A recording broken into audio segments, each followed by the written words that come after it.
Assalamualaikum warahmatullahi wabarakatuh. Perkenankan, saya memperkenalkan diri. Nama saya Muhammad Bastomi, dosen tetap Prodi Manajemen Fakultas Ekonomi dan Bisnis Universitas Islam Malang. Pada kesempatan kali ini saya akan menyampaikan video terkait dengan PDD UKTPT untuk keperluan sertifikasi dosen pada tahun 2025 terkait bidang pengajaran. Saya kali ini akan menjelaskan terkait dengan core management yang saya ampu terkait dengan mata kuliah Corporate Finance.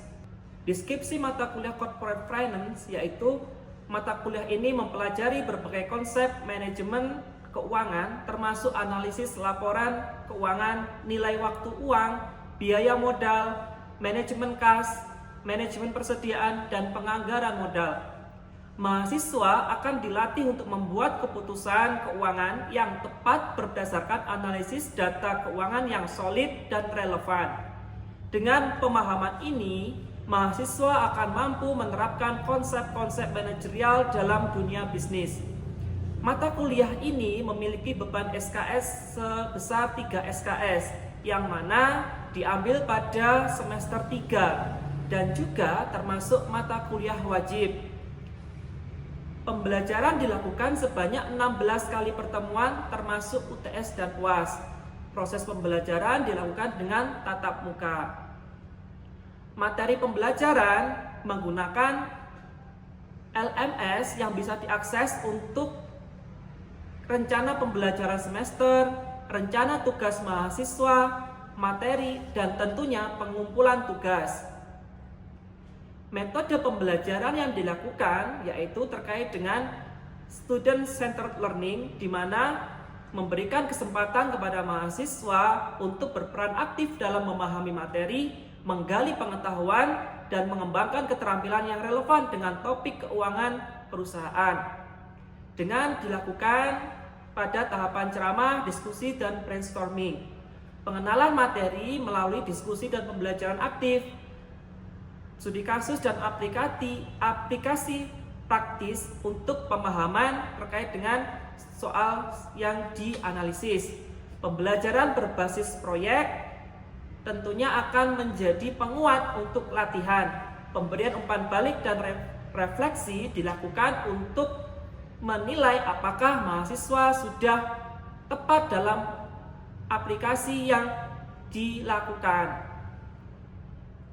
Dan penggunaan teknologi dan sumber belajar mandiri digunakan untuk pengumpulan tugas seperti LMS.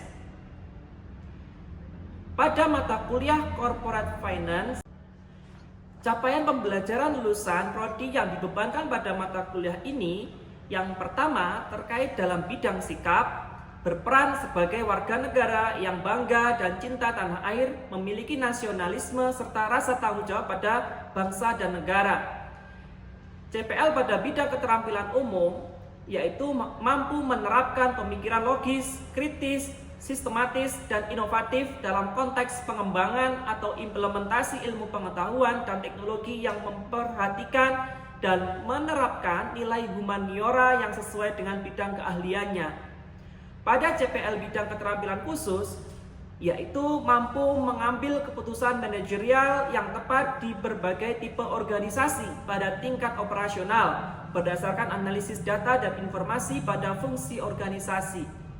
Sedangkan pada CPL bidang pengetahuan yaitu mengetahui konsep teoritis, metode, dan perangkat analisis fungsi manajemen yaitu perencanaan, pelaksanaan, dan pengarahan, pemantauan, evaluasi, dan pengendalian, dan fungsi organisasi berupa pemasaran, SDM, operasi, dan keuangan pada berbagai jenis organisasi.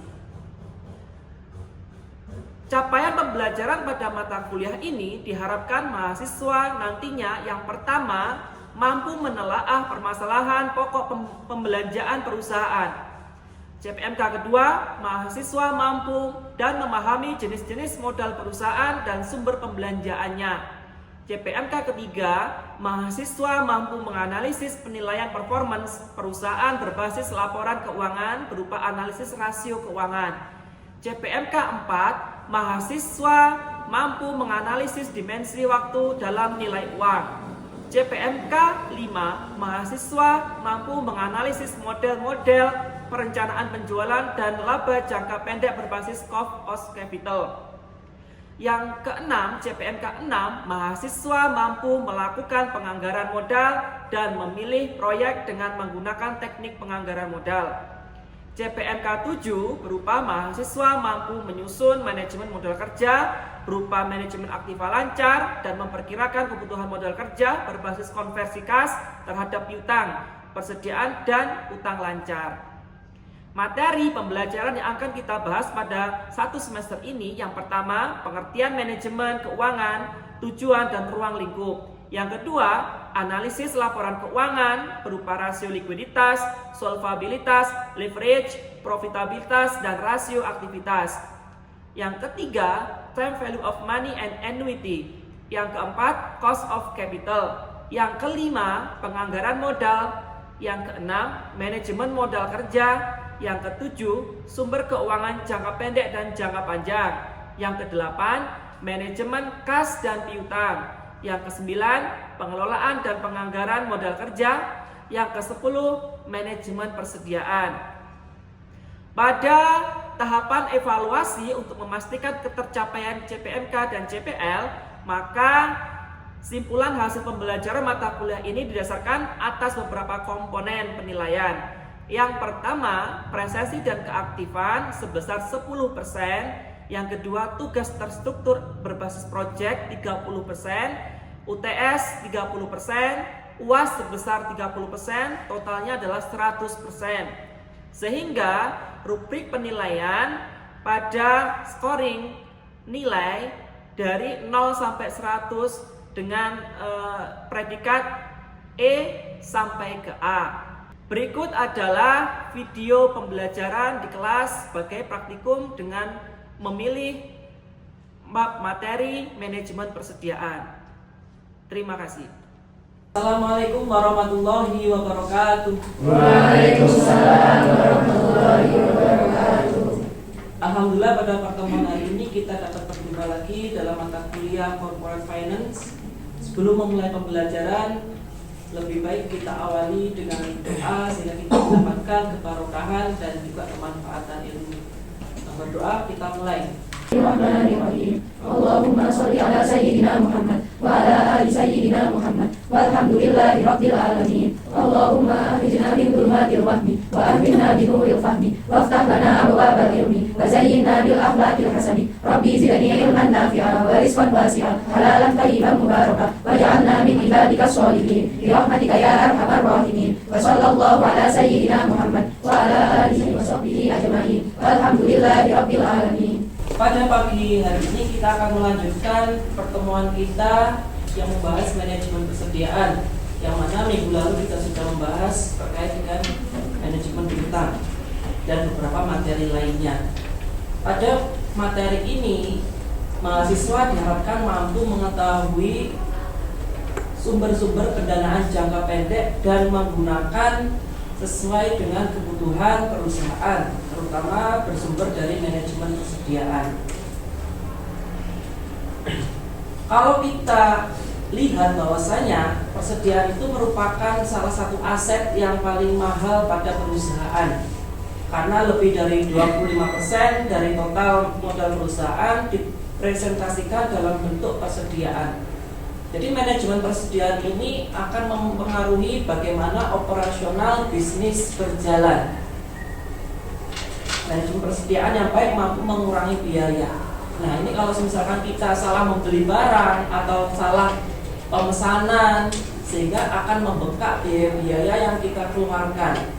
Apalagi kalau misalkan kita bisa mendapatkan bahan baku yang murah. Bagaimanakah kita menetapkan manajemen persediaan? Kesalahan dalam menetapkan persediaan dapat berakibat fatal. Contohnya, persediaan terlalu kecil, kita kehilangan kesempatan untuk menjual lebih banyak produk, terutama laba. Apalagi kalau bahan baku yang kita gunakan itu terbatas. Jadi pemeliharaan ini memerlukan biaya, entah itu terkait dengan tenaga kerja atau alat yang digunakan, sehingga ini akan mengurangi laba. terutama kalau misalkan gudangnya atau tempat penyimpanannya menyewa. Nah, ini yang mengeluarkan mengurangi laba lebih besar lagi. Nah, dari sini kira-kira ada yang ditanyakan nggak? Silakan Mbak, sebutkan nama dan NPM-nya. Perkenalkan, nama saya Rubita Mirabel Safa, NPM 223010082045. Untuk pertanyaannya, bagaimana melakukan persediaan pengelolaan bahan baku yang sudah bersih? Nah, di sini salah satu manajemen persediaan itu perlu, apalagi terutama terkait dengan bahan-bahan yang mudah basi. Kalau kita menstok terlalu banyak, itu kan mudah rusak barangnya. Kalau rusak, kita buang. Pembuangan sampah juga terkena biaya. Buang sampah nggak boleh sembarangan. Nah, jadi bagaimana alangkah baiknya kita mengelola persediaan. Jadi tentukan prioritas dulu bahan bakunya, bagaimana jangka waktu yang dimiliki oleh produk, mudah basi atau tidak. Kalau misalkan yang mudah basi dikelompokkan sendiri, disimpan pada penyimpanan khusus, misalkan terkait dengan freezer atau kulkas. Nah, kalau misalkan pada persediaan itu sudah mencukupi untuk produksi setiap hari, maka itu lebih baik kita menggunakan bahan-bahan fresh untuk yang bahan mudah basi. Karena kita tidak bisa menstok banyak, baru kita menstok banyak ketika sudah ada pesanan. Jadi misalkan kita mendapatkan orderan pada tanggal berapa, maka kita membelinya ya sebelumnya, 1 hari sebelumnya, tidak jauh-jauh hari. Karena kalau misalkan kita terlalu lama menyimpan barang yang fresh itu di gudang atau di kulkas atau di freezer, kualitas dari produk itu akan berkurang, jadi tidak fresh lagi. Mungkin bahayanya juga akan berdampak pada pengurangan rasa dari produk yang kita gunakan tadi bahannya, sehingga kita tidak bisa menstok produk-produk yang mudah basi dengan jumlah yang banyak. Ada beberapa metode khusus yang bisa kita terapkan, misalkan terkait dengan dimasukkan pada cup-cup seperti cup-cup makanan khusus ya, dan pengolahan khusus, entah itu diberi air, diberi garam, atau dilapisi tisu khusus pengering, sehingga produk itu lebih tahan lama beberapa hari. Apa yang harus kita siapkan ketika kita melakukan manajemen persediaan? Yang pertama, berapa banyak yang harus dipesan pada waktu tertentu. Jadi setiap hari itu produksinya berapa, membutuhkan bahan berapa banyak. Nah, itu kita paskan, idealnya seperti itu. Berapa banyak jenis persediaan yang harus disimpan. Nah, ini yang diproduksi berapa, yang disimpan berapa. Kan kita tidak bisa 100% produksi 100% penyimpanan. Jadi berapa persen saja kita lebihkan untuk disimpan untuk jaga-jaga tadi persediaan. Kapan sebaiknya persediaan dipesan? Nah, ini menjadi pertanyaan kita, bahwasanya sebelum simpanan kita habis pada persediaan kita harus memesannya. Karena untuk barang datang itu kan membutuhkan waktu, apalagi dari luar kota, sehingga kita tidak telat produk datang untuk produksi. Karena kalau misalkan di gudang sudah habis terus barangnya belum datang, kita nggak bisa produksi. Nah, di dalam manajemen persediaan ada biaya apa saja sih? Nah, di sini diklasifikasikan menjadi dari jenis perusahaan atau bisnis, ada perusahaan jasa, perusahaan dagang, dan perusahaan manufaktur. Lumayan banyak karena mereka menjual kembali, jadi kan stoknya itu pasti banyak, termasuk retail. Ini stoknya itu harus teliti ya, detail. Manajemen persediaannya harus baik. Nah, kita dapat melihat bahwasanya ada beberapa biaya yang muncul dalam manajemen persediaan. Yang pertama ada biaya simpan. Nah, ini bagaimana kita menyimpan, ada perawatan, ada penjagaan. Biaya penyiapan, biaya yang timbul untuk menyiapkan mesin atau proses untuk produksi. Jadi sebelum mesin digunakan itu kita siapkan dulu apa? Bensin, terkait dengan oli-olinya, yang bisa digunakan untuk melihat berapa jumlah yang harus dipesan. untuk masuk ke persediaan, sehingga kita bisa mendapatkan titik optimal dari bahan baku yang harus kita beli, tidak terlalu berlebih dan tidak terlalu sedikit, sehingga digunakan operasional mencukupi dan ada yang dipakai untuk persediaan. Namanya model EOQ atau Economic Ordering Quantity Model. Pada model EOQ kita akan menjawab berapa jumlah bahan mentah yang harus dipesan pada saat bahan tersebut perlu dibeli kembali, kapan perlu dilakukan pembelian. Tadi saya katakan bahwasanya jumlah itu yang paling utama, yang harus dibeli agar tidak terlalu banyak dan tidak terlalu sedikit. Yang kedua, waktunya. Kalau misalkan waktunya itu kita pemesanan yang salah, maka ketika bahan baku habis, produk belum datang, karyawan nganggur, itu kan kerugian karena kita menggaji mereka harian bukan jumlah, misalkan seperti itu. Nah, ini menimbulkan kerugian bagi perusahaan. Maka ada beberapa perusahaan yang mengoptimalkan produksinya dengan shift, 2 shift siang, shift malam, bahkan ada yang 3 shift. Nah, ini untuk memaksimalkan mesin-mesin yang digunakan. Berikut adalah rumus yang digunakan dalam EOQ, yang mana 2 dikali D kali S dibagi H dikuadratkan di akar, maka akan ditemukan jumlah pemesanan yang optimal. Selanjutnya, waktu optimal antar pesan yaitu EOQ dibagi D tadi. D merupakan kebutuhan tahunan, jadi kita menghitungnya itu tahunan. Dalam 1 tahun berapa jumlah total yang kita butuhkan untuk dibeli. Terus ada N adalah jumlahnya pesanan per tahun, D dibagi EOQ. Sedangkan untuk mencari kapan pembelian dilakukan, itu namanya reorder point, titik atau tingkat persediaan di mana pemesanan kembali harus dilakukan. Rumusnya penggunaan dibagi per harinya dikali lead time. Lead time itu jeda waktu datangnya produk. Jadi dari waktu pemesanan sampai datang itu berapa hari, itu namanya lead time. Asumsi yang dilakukan untuk model EOQ bisa digunakan jika yang pertama, jumlah bahan baku sudah dapat ditentukan. Jadi produksinya sudah jelas, kalian itu bisnisnya akan produksi berapa pada 1 kali produksi jumlahnya. Yang kedua, penggunaan bahan baku relatif stabil. Nah, jumlahnya tidak terlalu fluktuatif.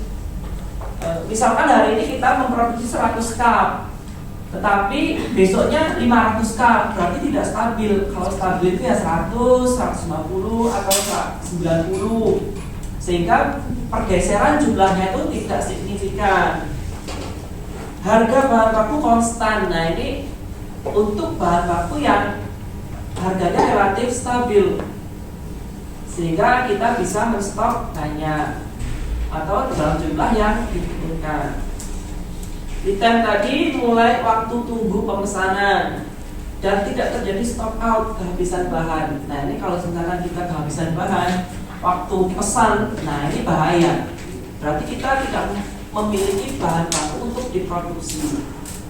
Belajar studi kasus terkait dengan perusahaan restoran pizza yang membutuhkan bahan bakunya utama yaitu keju, yang diperkirakan keju itu permintaannya dibutuhkan 1.600 kg dalam seminggu. Biaya pemesanannya 500.000 per 1 kali pesan. Biaya penyimpanan 25% dari harga beli dan harga belinya 12.000 per kilonya. Persediaan pengaman 50 kg atau safety stock dan waktu pengirimannya 4 hari. Maka dalam 1 tahun ada 52 minggu dikali 1 tahun sama dengan 365 hari jumlah tahunnya. Maka hitunglah berapa total biaya yang dibutuhkan untuk mengadakan persediaan keju selama 1 tahun. Maka kita masukkan rumus tadi, kita cari biaya total tahunan biaya variabel, biaya pesan, jumlah pemesanan, sehingga kita dapat menentukan EOQ-nya. Biaya simpannya berapa dan rata-rata persediaannya nanti menjadi berapa. Nah, kita ketahui cost-nya tadi, C-nya 12.000, I-nya inventory-nya 25%, S-nya startup-nya 500.000, lead time-nya L-nya 4, D-nya annual demand-nya 1.600 kali 52 minggu tadi. Maka kalau kita hitung, kita masukkan rumus, EOQ-nya ketemu 5.266,24 kg. Kita bulatkan menjadi 5.266. Jadi pesanan jumlah yang dibutuhkan minimalnya tadi adalah 5.266. Sedangkan sekali biaya pesan itu biaya pemesanannya ketemu 7.899.374.000. Jadi kalau misalkan semakin banyak berapa kali pemesanan, maka semakin besar juga biayanya.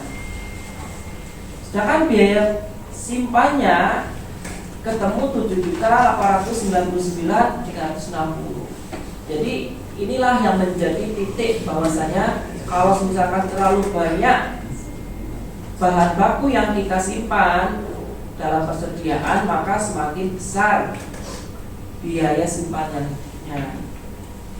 Kalau biaya variabelnya ketemu 15.798.734,13 rupiah. Sedangkan biaya totalnya dapat kita ketahui bahwasanya dalam 1 tahun jumlahnya 1 triliun 1 miliar ini. 1 miliar sekian. Nah, ini sudah besar perusahaannya. Nah, inilah biaya-biaya yang harus kita keluarkan dalam 1 tahun. Nah, ini teman-teman bisnisnya nanti harus dikelola dengan baik, termasuk manajemen persediaannya.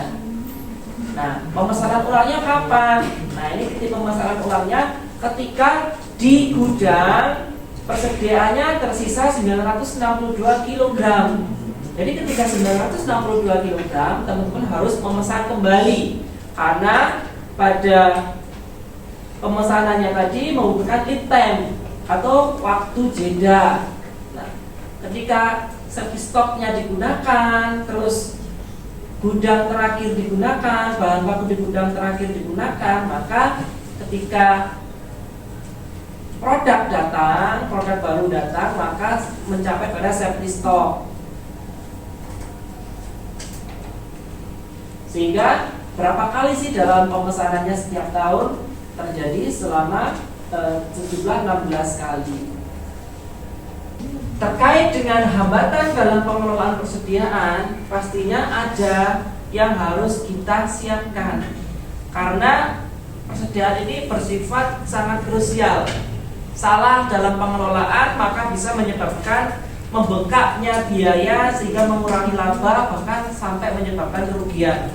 Jadi misalkan kalau di dalam penyimpanan gudang produknya rusak 50% saja misalkan, itu sudah berapa yang harus kita keluarkan biaya recovery-nya, biaya pemesanan ulangnya, sehingga membengkak. Nah, di sini banyak kendala atau jebakan yang bisa muncul dalam mengelola persediaan pada supply chain atau persediaan. Nah, kita harus cerdas dalam mengelola persediaan sehingga kita bisa memaksimalkan laba. Yang pertama, matriks yang tidak terdefinisi dengan jelas. Jadi kita tidak memiliki standar bahan baku sesuai dengan kelompokan prioritasnya. Jadi prioritas masa, usia, produk. Yang kedua, status pemesanan yang tidak akurat. Nah, ini kita memesannya itu tidak jelas. Bagaimana perhitungan dari jumlah pemesanannya, waktu pemesanannya, sehingga ini akan membengkak. Karena misalkan kita salah waktu pemesanan, di gudang masih banyak. Nah, ini kan bahaya. Yang ketiga, sistem informasi tidak handal. Nah, ini tadi kita tidak mengetahui informasi di gudang itu tersisa berapa produknya atau bahan bakunya. sehingga kita tidak memiliki data atau informasi jumlah yang harus dipesan kembali. Selanjutnya, kebijakan persediaan terlalu sederhana dan mengabaikan ketidakpastian. Selanjutnya, ongkos atau biaya persediaan tidak tercatat dengan akurat. Nah ini, tadi dikatakan bahwasanya biaya pemesanan, biaya perawatan, biaya pengiriman, atau biaya persiapan sebelum produksi ini tidak dihitung, sehingga pesan, padahal sekali pesan itu ada biayanya, sehingga kalau semakin banyak memesan biayanya semakin tinggi, besar. Yang terakhir, keputusan supply chain yang tidak terintegrasi. Nah ini pada bagian produksi, bahan produk A, produk B, produk C tidak saling berintegrasi, sehingga tidak adanya saling komunikasi, sehingga harus terintegrasi antar bagian. Nah dari sini silakan jika ada teman-teman memiliki pertanyaan. Ya silakan Mas, namanya siapa? Perkenalkan, nama saya Muhammad Hadi Solihin, NPM 2170. Izin bertanya, bagaimana cara untuk mengelola persediaan yang harga bahannya tersebut itu fluktuatif? Baik, akan saya jawab. Sebelum kita memastikan bahwasanya bahan bakunya itu sudah tersedia dengan baik, nah ini permasalahan yang selanjutnya, harganya yang berubah-ubah. Nah, idealnya kita pasti akan bingung bagaimana menentukan harga pokok jika produk bahannya berubah-ubah. Kira-kira gimana teman-teman dalam mengelola persediaan yang harga bahan bakunya berubah-ubah?